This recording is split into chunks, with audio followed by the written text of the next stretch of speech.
Hello guys and welcome to Skynomics academy. My name is Sunil Kumar Yadav. और जैसा कि मैंने कल बताया था, forms of market and price determination का आज हम लोग क्या एमसीक्यूज को डिस्कस करेंगे, क्योंकि कल मैंने 12 या 13 मिनट के आसपास में इसके कॉन्सेप्ट को, जो थोड़ा बहुत इंपॉर्टेंट था, वो सब सारे कॉन्सेप्ट को मैंने बताया था। अब ज़्यादा समय रह भी नहीं गया अगर सीयूटी के एग्ज़ाम को देखा जाए, है कि नहीं। तो आप लोग इसी तरीके से तैयारी करते रहिए ताकि आप लोगों का तैयारी और मजबूत और पुख्ता हो सके। तो आज हम लोग इंपॉर्टेंट जो भी एमसीक्यूज है उनको डिस्कस करेंगे, जो भी फॉर्म्स ऑफ मार्केट और प्राइस डिटर्मिनेशन से रिलेटेड है। अगर आप लोगों को पूरा प्लेलिस्ट चाहिए सीयूटी से रिलेटेड, ठीक है, प्लेलिस्ट चाहिए इको और बीएसटी का, किसका, दोनों का, इको या बीएसटी का, तो आप लोग क्या कर सकते हैं, आप हमारे यूट्यूब चैनल स्काइनॉमिक्स एकेडमी पर जाकर वहाँ एक प्लेलिस्ट बना होगा सीयूईटी के नाम से, सीयूईटी 2023, और उसमें लिखा होगा बीएसटी और इको, ठीक है। तो ये चीज़ लिखा हो गया है। अगर आप लोग यहाँ सर्च करेंगे तो वो सारा वीडियो मिल जाएगा जितना भी मैंने डिस्कस कर रखा है, और वो एक तरीके से शुरुआत से अंत तक है। तो अगर आप लोग अभी 10-15 दिन के अंदर, जो भी 10 दिन बचा हुआ है, उसमें जो भी कवर करना चाहते हैं वो कर सकते हैं, क्योंकि एडमिट कार्ड बहुत जल्द आने वाला है। तो चलिए स्टार्ट करते हैं पहले क्वेश्चन से, जो एमसीक्यूज हमारा है। पहला क्वेश्चन क्या है? पहला क्वेश्चन हमारे पास ये है कि विच of the following statement highlights one of the essential condition of perfect competition, कि इसमें से कौन सा जो स्टेटमेंट है वो एक एसेंशियल कंडीशन के बारे में डिस्कस करता है, खास कर किसके बारे में, परफेक्ट कंपटीशन के बारे में। इसका ऑप्शन नंबर सी है कि perfect competition has the same pricing for identical product. मैंने कल कॉन्सेप्ट में बताया था बहुत अच्छे तरीके से कि क्या, कि जो प्राइस होता है, जो भी जितने भी आइडेंटिकल प्रोडक्ट होते हैं, आइडेंटिकल जो प्रोडक्ट होते हैं उनके क्या रहते हैं, लगभग लगभग प्राइस लेवल जो रहता है वो सेम रहता है, ठीक है। तो जो भी पर्टिकुलर पॉइंट ऑफ टाइम में सारा का प्राइस लेवल सेम रहेगा, नहीं तो क्या होगा कि जिसका कम दाम होगा, जिसका प्राइस कम होगा, उसे लोग ज़्यादा परचेस करेंगे। लेकिन परफेक्ट कॉम्पिटिशन में लगभग लगभग प्राइस जो रहता है वो सेम रहता है।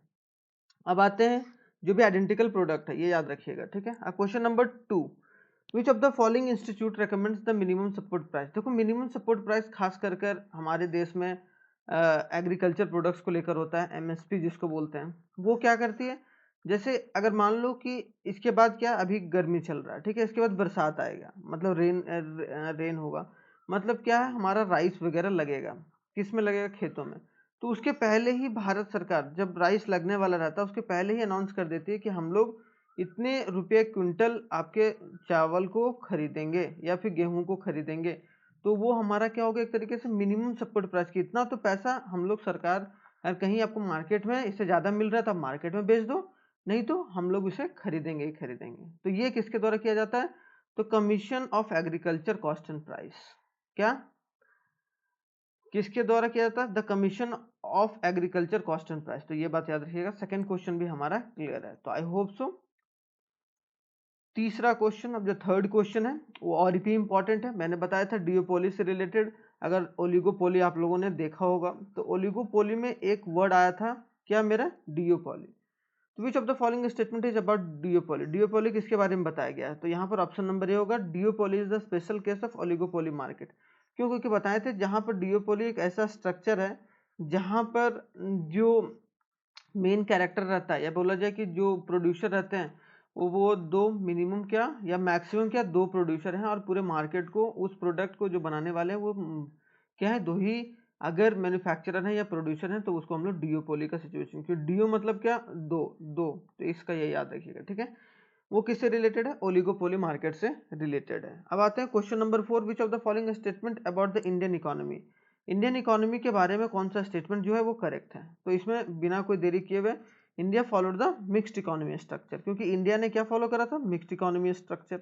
लेकिन यहाँ पर दो चीज और कॉन्सेप्ट है, कैपिटलिस्ट इकोनॉमिक स्ट्रक्चर। तो कैपिटलिस्ट क्या होता है, जहाँ पर जो सारा बागडोर रहता है, या फिर बोला जाए वो प्राइवेट के हाथों में ज्यादा रहता है उस कंट्री के इकोनॉमी का, जैसे कि यूएसए हो गया। तो यूएसए क्या हो गया, यहाँ पर ज्यादातर इसलिए देखे होगा, गूगल होगा, जो गूगल, या फिर बोला जाए कि फेसबुक, अमेजॉन, ये सब सारा एक प्राइवेट कंपनी है, बोले टेस्ला, तो वो सब सारा यूएसए का कंपनी। क्यों, क्योंकि यहाँ पर प्राइवेट ज़्यादा रोल प्ले करता है, या फिर बोला जाए कि वहाँ के लोग हैं वो प्राइस डिटरमाइन करके चलते हैं। जैसे इंडिया में मिक्स्ड इकोनॉमी, यहाँ पर प्राइवेट और साथ ही साथ गवर्नमेंट दोनों साथ में मिलकर काम करती हैं।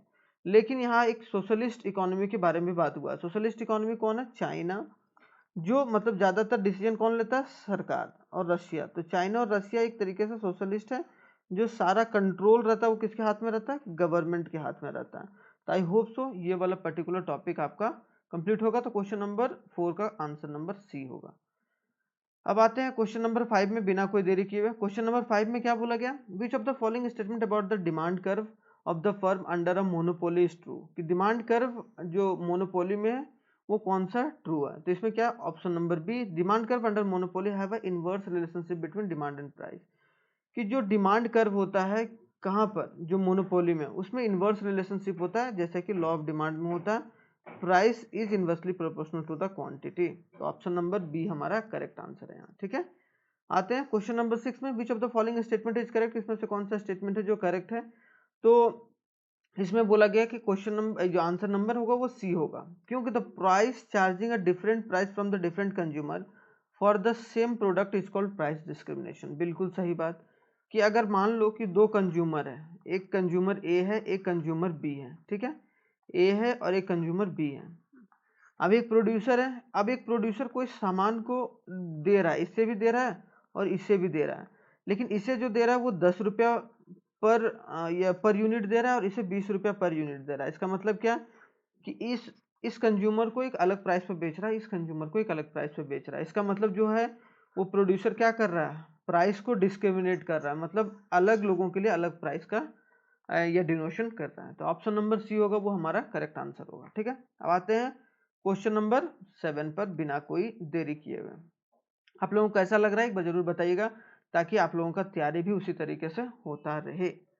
अब देखो, तैयारी का मतलब होता है ना, अगर कोई चीज़ किसी भी चीज़ का अगर आप नॉलेज एक्वायर कर रहे हो तो वो नॉलेज को सही तरीके से आप लेके चलो, ताकि आपके वो जो भी गोल ओरिएंटेड जो भी प्रोसेस है उसमें काम बहुत आएगा, ठीक है। तो यहाँ पर एक तरीके से मतलब इसी के रोड मैप पर हम काम करने की कोशिश करते हैं। तो 7, विच of the following statement is true about a average revenue curve. Average revenue curve के बारे में कौन सा स्टेटमेंट सही है। तो पहला, the average revenue curve shaped as a horizontal straight line in a perfect competition, कि परफेक्ट कंपटीशन में जो एवरेज जो कर्व रहता है वो स्ट्रेट परफेक्ट लाइन में होता है। कैसे भाई, जैसे अगर देखा जाए तो यहाँ पर ये प्राइस होता है, इधर इधर ये क्वांटिटी होता है। तो अगर ये हॉरिजॉन्टल लाइन पर है, मतलब सिर्फ क्वांटिटी अगर चेंज कर रहा है, क्या कर रहा है, क्वांटिटी अगर चेंज कर रहा है, तो परफेक्ट कंपटीशन में हमेशा ये वाला चीज काम करेगा, मतलब जो हॉरिजॉन्टल स्ट्रेट लाइन रहेगा एवरेज रेवेन्यू का। तो ठीक है, तो एवरेज रेवेन्यू जो कर्व होगा उसका इसके बराबर प्राइस भी होता है, ठीक है, और एक तरीके से मार्जिनल रेवेन्यू भी इसके बराबर होता है। तो ये बात याद रखिएगा, तीनों बराबर होता है जो स्ट्रेट लाइन में, मतलब प्राइस जो रहता है वो क्या रहता है, कांस्टेंट रहता है। क्या रहता है, कांस्टेंट रहता है। तो ये चीज याद रखिएगा, ठीक है। अब आते हैं question number 8, which of the following statement is accurate. इसमें option number B, under perfect competition के, परफेक्ट कंपटीशन के अंदर the marginal revenue average revenue indicates by the common horizontal line, कि जो मार्जिनल रेवेन्यू रहता है और जो एवरेज रेवेन्यू रहता है, दोनों एवरेज रेवेन्यू और मार्जिनल रेवेन्यू वो दोनों एक स्ट्रेट लाइन के थ्रू सारी चीजों को बताया जाता है, ठीक है। ये देखोगे ये एक्स एक्सिस होता है, ये वाई एक्सिस, तो ये हमारा ऑप्शन यहाँ पर करेक्ट होगा। तो बिना कोई देरी किए हुए अब हम लोग आगे बढ़ते हैं, ठीक है। अब यहाँ पर आगे बढ़ने के लिए अगर बोला जाए कि क्वेश्चन नंबर 9 है, क्वेश्चन नंबर 9 में क्या बोला गया है। क्वेश्चन नंबर 9 में बोला गया विच of the following statement is correct. फिर से ये देखो, करेक्ट वाला स्टेटमेंट वाला ना क्वेश्चन इसमें आता है, और एक दो क्वेश्चन तीन क्वेश्चन यहाँ से पूछा जा सकता है, वो चीज आप लोग ध्यान करके चलते चलिएगा। ऑप्शन नंबर डी होगा वो करेक्ट आंसर होगा। When compare to the monopolistic competition, अगर मोनोपोलिस्टिक कंपटीशन से मोनोपोली को अगर कंपेयर करेंगे तो demand curve is under monopoly is less elastic, जो मोनोपोली में जो डिमांड होगा उसका लेस इलास्टिक होगा, मतलब एक तरीके से इलास्टिक इन नेचर यहाँ पर नहीं होता है, डिमांड ज़्यादा, मतलब क्वांटिटी ज़्यादा नहीं बढ़ता है एज पर द प्राइस, मतलब प्राइस जितना बढ़ता है उस हिसाब से क्वांटिटी नहीं बढ़ता है। तो एक तरीके से मोनोपोलिस्टिक जो कंपटीशन होगा कंपेयर किया जाएगा अगर मोनोपोली में, तो मोनोपोली क्या होगा, इज लेस इलास्टिक, ठीक है। आते हैं क्वेश्चन नंबर 10 में, बिना कोई देरी किए हुए, about a monopolistic competitive market. Monopolistic competition के बारे में कौन सा ट्रू है। तो the product sold under monopolistic competition are homogeneous. क्या रहता है कि जो मोनोपोलिस्टिक कंपटीशन रहता है वहाँ जो प्रोडक्ट रहता है वो होमोजेनियस रहता है, बहुत सारा प्रोडक्ट रहता है, एंड सपोर्टेड बाय एडवर्टीजमेंट, क्योंकि लार्ज नंबर बहुत ज़्यादा एडवर्टीजमेंट किया जाता है यहाँ पर। जैसे कि मैंने बताया था कि जैसे कार वाली कंपनी है, बहुत छोटे कंपनी, मतलब बहुत छोटे, सॉरी, इसमें बहुत कम कंपनी रहता है, स्मॉल नंबर ऑफ कंपनीज हैं, है कि नहीं। कार को लेकर ऐसा नहीं है कि 500 600 है कि नहीं। यहाँ पर मिल जाएंगे तुमको 10-12 कंपनी है, ऐसे मिलेंगे। और वही 10-12 के बीच में कंपटीशन है, वहाँ बहुत सारे कार्स हैं और उसको लेकर आगे चला जाता है। तो एक तरीके से ऑप्शन नंबर जो सी होगा वो हमारा करेक्ट आंसर होगा। अब आते हैं क्वेश्चन नंबर 11 में, बिना कोई देरी किए। 11 में क्या बोला गया कि परफेक्ट कंपटीशन में as a market is a price taker. Perfect competition में क्या रहता है, प्राइस टेकर रहता है। मतलब बोला जाए कि वो कंज्यूमर के हिसाब से, मतलब कंज्यूमर तय करता है कि उसका प्राइस मार्केट में क्या रहेगा, है कि नहीं। लेकिन dash price taker the dash curve is a horizontal straight line. कौन सा कर्व रहता है, वो हॉरिजॉन्टल स्ट्रेट लाइन में रहता है, जिसमें मैंने भी बताया अभी तुरंत कि मार्जिनल रेवेन्यू, प्राइस और जो एवरेज रेवेन्यू रहेगा वो तीनों रहेगा जो वो हॉरिजॉन्टल स्ट्रेट लाइन में बराबर रहेगा। Monopolistic can be determine, monopolistic कैसे डिटरमाइन होता है, तो both A and B, price और आउटपुट, कि उसका प्राइस कितना है और उसका आउटपुट कितना हो रहा है। मतलब प्राइस के हिसाब से क्या आउटपुट हो रहा है उस कंपनी का, उसके हिसाब से भी डिटरमाइन किया जाता है कि वो कंपनी क्या है, किसके अंदर है, मोनोपोलिस्ट में है या नहीं है। मतलब वो कंपनी मोनोपोलिस्टिक के अंदर है कि नहीं है, या मोनोपोली है कि नहीं। आते हैं question number 13, which of the following is not essential condition of pure competition. इसमें से कौन सा है जो प्योर एसेंशियल नहीं है प्योर कंपटीशन को लेकर। तो एब्सेंस ऑफ ट्रांसपोर्ट कॉस्ट, अगर ट्रांसपोर्ट कॉस्ट एब्सेंट रहता है तो इसका मतलब क्या है, वो एसेंशियल कंडीशन नहीं है। मतलब जरूरी नहीं है कि वो प्योर कंपटीशन में ये वाला कंडीशन रहना ही रहना है। लेकिन large number of buyer sellers होना चाहिए, होमोजेनियस प्रोडक्ट रहना चाहिए, फ्रीडम ऑफ एंट्री और एग्जिट होना चाहिए। मतलब ये तीन मस्ट नेसेसरी है अगर आप लोग बोल रहे हैं कि वो मार्केट क्या है, एक तरीके से परफेक्ट कॉम्पिटिटिव मार्केट है तब, ठीक है। अब आते हैं क्वेश्चन नंबर 14 में, firms in a monopolistic market dash control over the price. क्या कंट्रोल करता है, तो पार्शियल कंट्रोल, मतलब कुछ ना कुछ थोड़ा बहुत पार्शियल कंट्रोल रहता है, किसको लेकर, प्राइस को लेकर, ठीक है, पार्शियल कंट्रोल। तो ये बात है, मतलब थोड़ा बहुत प्राइस को कंट्रोल करके चलता है मोनोपोलिस्ट, ठीक है। अब आते हैं क्वेश्चन नंबर 15 में, बिना कोई देरी किए हुए। इसमें बोला जा रहा है प्रोडक्ट सोल्ड बाय हैज, मतलब जो प्रोडक्ट रहता है वो सोल्ड किसके द्वारा किया जाता है, बाय हैज, जिसका एक तरीके से बोला जाए नो क्लोज सब्सटीट्यूट। जो नो क्लोज सब्सटीट्यूट, मतलब उस प्रोडक्ट का कोई क्लोज सब्सटीट्यूट नहीं है, तो वो प्रोडक्ट क्या होगा, लार्ज नंबर ऑफ प्रोडक्ट वो बिक सकता है और कहीं ना कहीं मार्केट में उसकी रीच भी बढ़ जाएगी। मतलब क्या, एक तरीके से रीच भी इनहेंस होगी। आते हैं क्वेश्चन नंबर 16 में, अंडर मोनोपोली, मोनोपोलिस्टिक, जो अंडर मोनोपोली में जो मोनोपोलिस्टिक रहता है, जो बिजनेसमैन रहता है, tries to increase his profit, वो क्या करता है कि अपनी प्रॉफिट को इंक्रीज करने के या इंक्रीज के लिए बोलता है, ठीक है, by restricting the supply of his product and fixing, कि क्या करता है, देखो अगर मान लो कि प्रोडक्ट अगर कम है तो वो क्या करेगा, सप्लाई को रोक देगा। अगर सप्लाई रुकेगा तो डिमांड बढ़ जाएगा, उसके बाद वो हायर प्राइस पर भी बेच सकता है पर्टिकुलर, या हायर प्राइस से वो आराम से बेच सकता है। क्यों, क्योंकि सप्लाई फिर बाद में वो करेगा जब तक वो डिमांड हाई हो जाएगा। एक बार डिमांड हाई हो गया उसके बाद फिर वो जो सप्लाई करके रखा था उसको डिमांड को पूरा करेगा। तो यहाँ पर बोला गया कि क्या करेगा वो, restricting supply of his product and fixing, क्या फिक्स करेगा, तो बोला जाए high price. High price fix करेगा तो उसका क्या होगा, ज़्यादा से ज़्यादा प्रॉफिट जनरेट होगा। लेकिन बहुत जनरली ये होता है क्योंकि आजकल क्या हो रहा है कि उस तरीके का इन्वायरमेंट नहीं है। ग्लोबल, जब से ग्लोबलाइजेशन हुआ है, बोला जाए कि ग्लोबल मार्केट जब सबके लिए ओपन हुआ है तब से थोड़ा सा ये सब सारी चीज़ों पर रेस्ट्रिक्शन आई है। In monopolistic competition with the relationship is true with the following A R और एम आर। इसमें से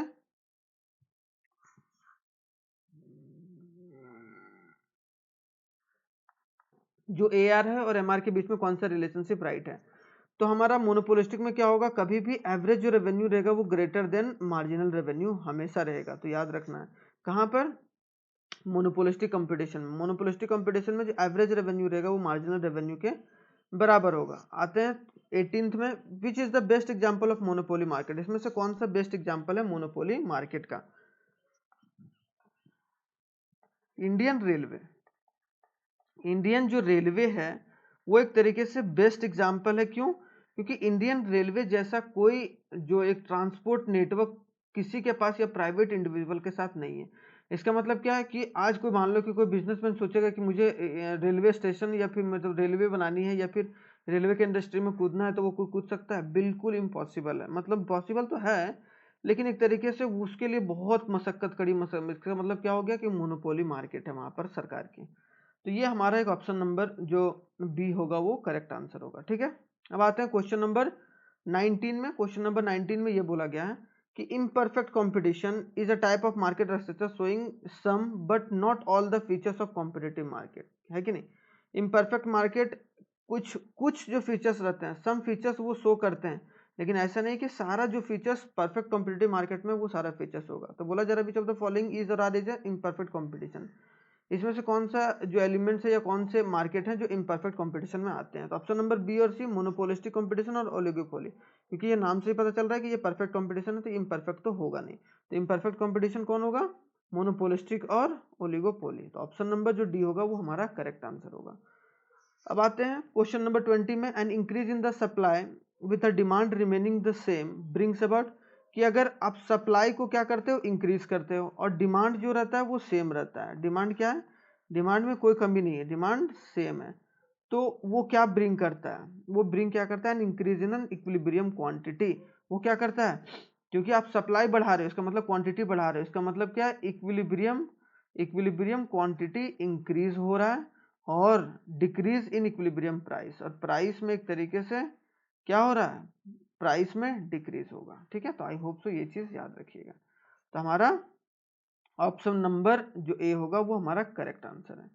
अब आते हैं 21st क्वेश्चन में। 21st क्वेश्चन क्या बोला गया, 21st क्वेश्चन बहुत अच्छे तरीके से बोला गया है कि an increase in the demand with a change in supply. अगर इंक्रीज इन डिमांड होता है, इंक्रीज इन डिमांड होता है, ठीक है, इंक्रीज इन डिमांड होता है विद द अनचेंज सप्लाई, और सप्लाई में कोई चेंजेस नहीं रहता, तो क्या होता है, rise in both equilibrium price and quantity. और जब क्वांटिटी जो रहता है वो सेम रहता है, तो इसमें क्या होता है कि इक्विलिब्रियम क्वांटिटी और जो सप्लाई रहता है वो दोनों राइज हो जाता है, मतलब इक्विलिब्रियम प्राइस और क्वांटिटी राइज कर जाएगा, ये बात याद रखना है। ठीक है, तो यहाँ कोई डाउट नहीं होना चाहिए, ऑप्शन नंबर सी हमारा करेक्ट आंसर है। अब आते हैं, if the price is force to stay below equilibrium, अगर जो प्राइस है उसको इक्विलिब्रियम पोजीशन, जैसे इक्विलिब्रियम पोजीशन कहाँ होता है, जहाँ पर डिमांड और सप्लाई मीट करता है कि नहीं। जैसे बोला जाए कि ये सप्लाई है और ये डिमांड है, ठीक है, तो ये जो प्राइस हो गया वो क्या हो गया, इक्विलिब्रियम प्राइस हो गया, ये वाला, या बोला जाए कि ये इक्विलिब्रियम पोजीशन है। तो बोला जा रहा है कि अगर price is force to stay below the equilibrium price, equilibrium price से नीचे अगर रहेगा तो हमारा क्या होगा, तो एक्सेस डिमांड एग्जिस्ट। इसका मतलब क्या है कि जो डिमांड है वो एक्सेस एग्जिस्ट कर रहा है, क्या कर रहा है, डिमांड एक्सेस एग्जिस्ट कर रहा है।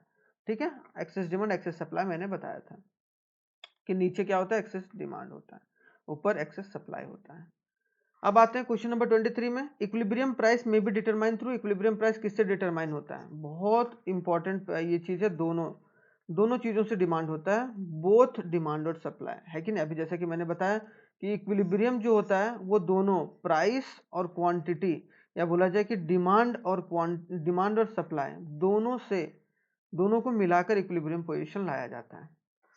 आते हैं क्वेश्चन नंबर 24 में। That situation of a market in which the demand of the commodity is equal to its supply corresponding to its particular price, कि जो डिमांड होगा वो सप्लाई से बराबर हो जाता है चाहे प्राइस जो भी रहे, तो उसका क्या होगा, मार्केट इक्विलिब्रियम। उस चीज को हम लोग क्या बोलेंगे, मार्केट इक्विलिब्रियम, जैसा कि अभी हम लोगों ने ऊपर भी पढ़ा है, क्या होगा, मार्केट इक्विलिब्रियम। ठीक है, तो हमारा 24th क्वेश्चन भी करेक्ट है।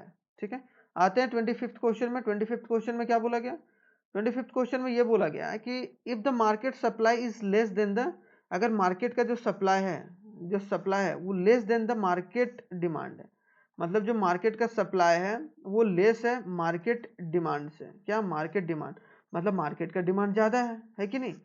तो इसको हम लोग क्या बोलेंगे, मार्केट का डिमांड ज्यादा है तो क्या बोलेंगे इसको, एक्सेस डिमांड। ठीक है, अगर यही market supply is equal to greater than market demand हो जाता तो इसको क्या बोलते हैं हम लोग, एक्सेस सप्लाई। ठीक है, ये बात याद रखिएगा, इसको क्या बोलते हैं अभी, एक्सेस सप्लाई। तो ये दोनों कंडीशन, ये एक्सेस डिमांड हो गया, एक्सेस डिमांड हो गया, और इसको हम लोग बोलेंगे एक्सेस सप्लाई। ठीक है, अब आते हैं क्वेश्चन नंबर 26 में। Under what condition the equilibrium price will increase and equilibrium quantity will decrease, कौन से कंडीशन में जो इक्विलिब्रियम प्राइस होगा वो इंक्रीज करेगा और इक्विलिब्रियम क्वांटिटी रहेगा वो डिक्रीज करेगा। तो क्या होगा, decrease in decrease in supply में। तो डिक्रीज इन सप्लाई में जब सप्लाई डिक्रीज होगा, मतलब क्या कि जब सप्लाई डिक्रीज होगा तब क्या होगा, क्वांटिटी डिक्रीज करेगा और प्राइस इंक्रीज करेगा। ठीक है, तो ऑप्शन नंबर बी हमारा करेक्ट आंसर है बिना कोई देरी किए हुए। आते हैं 27वें क्वेश्चन पर। 27वें क्वेश्चन क्या बोला गया कि what is the impact of change in the supply, what is the impact कि चेंज इन सप्लाई में क्या इम्पैक्ट होगा on market equilibrium when the demand is perfectly inelastic, जब डिमांड क्या होगा, परफेक्टली इनइलास्टिक होगा। मैंने 6-5 बताए थे कि इलास्टिक, इनइलास्टिक, परफेक्टली इलास्टिक। इसमें क्या होगा कि the equilibrium price will change and the equilibrium quantity will remain same. मतलब क्या होगा कि प्राइस चेंज होगा, प्राइस चेंज होगा, लेकिन क्वांटिटी जो रहेगा वो क्या रहेगा, क्वांटिटी जो रहेगा वो सेम रहेगा। ठीक है, तो ये बात याद रखिएगा। अब आते हैं क्वेश्चन नंबर 28 में। क्या बोला गया भाई, which of the following is are a broad market forms based upon the level of competition, level of competition के हिसाब से कौन सा ब्रॉड फॉर्म है। तो ऑप्शन नंबर ए कि परफेक्ट कंपटीशन और इम्परफेक्ट कंपटीशन, क्योंकि ये इम्परफेक्ट कंपटीशन का एक पार्ट है, कौन सा, ओलिगोपोली और मोनोपोलिस्टिक कंपटीशन। तो हमारा ऑप्शन नंबर 1 और 2 करेक्ट होगा। तो 28th क्वेश्चन कंप्लीट हो गया। अब 29th में चलते हैं। 29th में क्वेश्चन में क्या है, बहुत सिंपल है कि in which kind of market the firm is a price taker. क्या रहता है, जो फर्म रहता है वो क्या रहता है, प्राइस टेकर रहता है। तो प्राइस टेकर किस में रहता है, परफेक्ट कंपटीशन में, क्योंकि इसमें क्या होता है, कंज्यूमर के हिसाब से जो रहता है वो प्राइस को तय किया जाता है। किसके हिसाब से, कंज्यूमर के हिसाब से।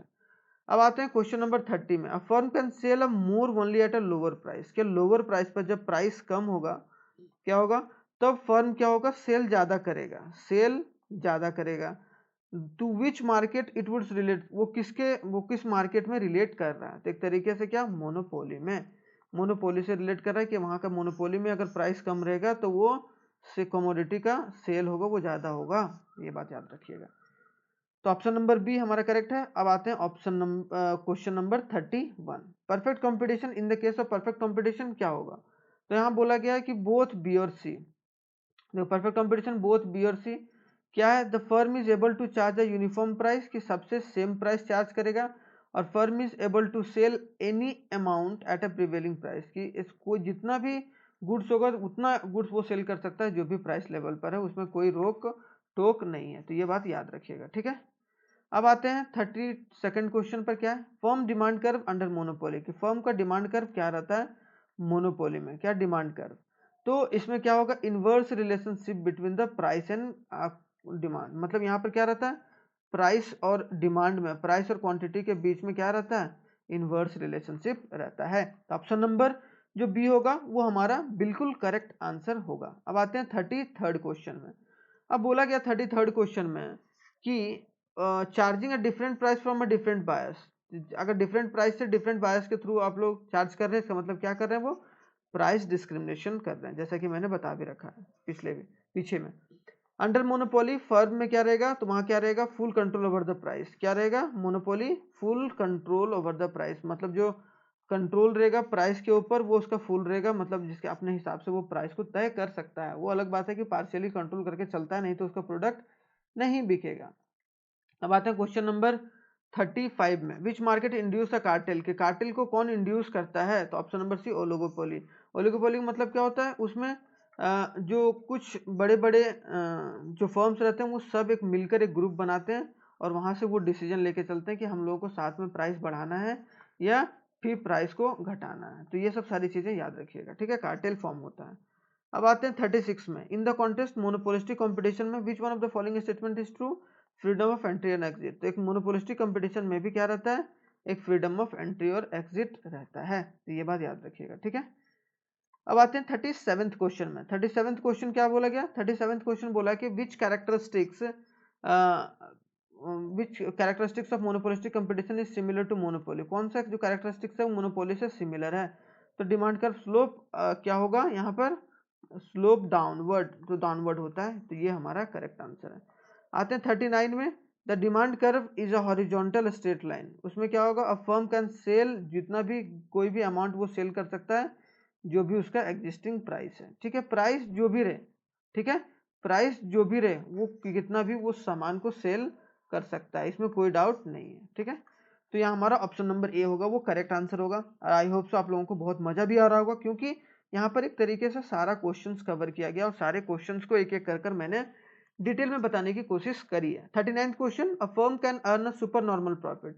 जो फर्म होता है सुपर नॉर्मल प्रॉफिट कब पाएगा? Even in a long run. Long run जब तक, तो वो परफेक्ट कंपटीशन में होता है। परफेक्ट कंपटीशन में क्या होता है कि जब तक वो लंबे समय तक अपने बिजनेस को लेके नहीं चलेगा, लॉन्ग रन में नहीं लेके चलेगा, तब तक उसे प्रॉफिट नहीं होगा। और अगर लॉन्ग रन में लेके चलता है तो उसको सुपर प्रॉफिट हो सकता है, याद रखिएगा। Last question, compared with a monopolistic competition, तो फर्म जो डिमांड कर्व रहता है मोनोपोली का, वो कैसा रहता है? मोनोपोली का डिमांड कर्व क्या होता है? लेस इलास्टिक होता है। मैंने वहां पिछले में एक अलग तरीके से क्वेश्चन पूछा गया था, तो यहाँ पर दोनों कंपेयर किया जाए तो मोनोपोली का जो डिमांड कर्व होता है वो लेस इलास्टिक होता है। ये बात याद रखिएगा, ठीक है। तो आई होप सो पूरा आप लोगों का एक तरीके से सारा क्वेश्चंस कंप्लीट हो गया होगा। तो थैंक्स फॉर वॉचिंग। और मैं पीडीएफ जो रहेगा, अभी तक जितना भी मैंने डिस्कस करा उसका पीडीएफ यहाँ पर स्काईनॉमिक्स एकेडमी, अगर आप लोग ज्वाइन कर लो टेलीग्राम को, तो यहाँ पर आप लोगों को प्रोवाइड कर दिया जाएगा, ठीक है। तो यहाँ पर कोई दिक्कत नहीं होगा और यहाँ पर आराम से जाकर आप लोग ज्वाइन कर सकते हैं। फ्री है ज्वाइन करने के लिए, ताकि आप लोगों को रेगुलर जो अपडेट्स है वो मिलता रहे, ठीक है। Thanks for watching once again. ये हमारा क्या है, फेसबुक आईडी है, ये हमारा इंस्टाग्राम आईडी है, ये हमारा वेबसाइट है, यहाँ पर भी आप लोग विजिट जाके कर सकते हैं। तो thanks for watching once again, और कल मिलते हैं एक नई वीडियो में और एक नए एमसीक्यूज के साथ, ताकि आपका एग्जाम बहुत नजदीक है, उसी तरीके से आप लोग तैयारी भी करते चले जाइए। चलिए मिलते हैं कल नेक्स्ट वीडियो में।